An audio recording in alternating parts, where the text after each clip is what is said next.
Now I'm sitting here at the Home Depot. I know a police officer cannot sit here, but he can certainly sit outside on the main road and pull us over.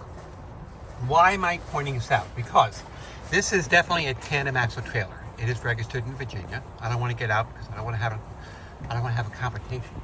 But here's the problem. When did the trailer expire? The inspection on the trailer expired 8 of 24. So it has not been looked at since 8 of 23. That's when this sticker was put on. The reason why it's important is because, let's be honest, they're poorly maintained. They get abused a lot. They sit out there 24/7 in the elements.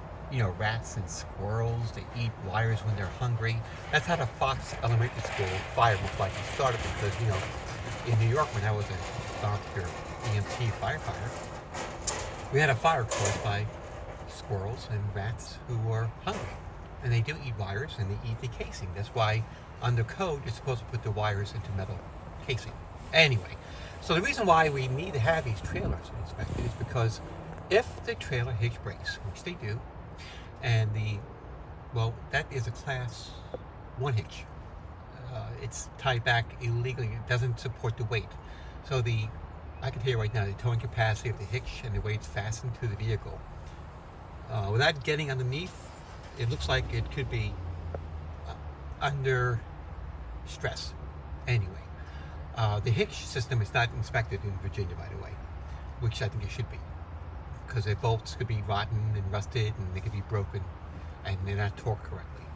So what happens is the trailer separates, the safety chains snap, which they do because they're weak or they go dragged on the ground. The breakaway cable, which is connected to the safety chain, is not connected to the towing vehicle, doesn't activate. Or if it did activate, we don't know whether the brake's going to work because there's a battery backup that activates the braking system to stop the trailer from becoming a flying missile or reduce the injuries that it causes.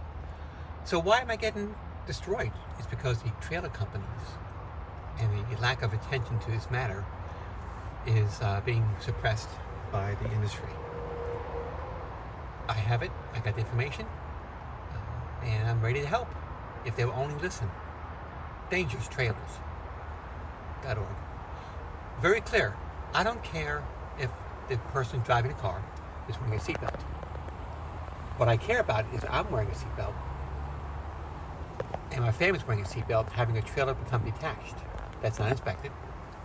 That hits anyone's car and causes injury to death. Wearing seatbelts. That's the point of this whole thing. Why are we so concerned about having the truck be safe, but not people who are impacted by his or her loose trailer?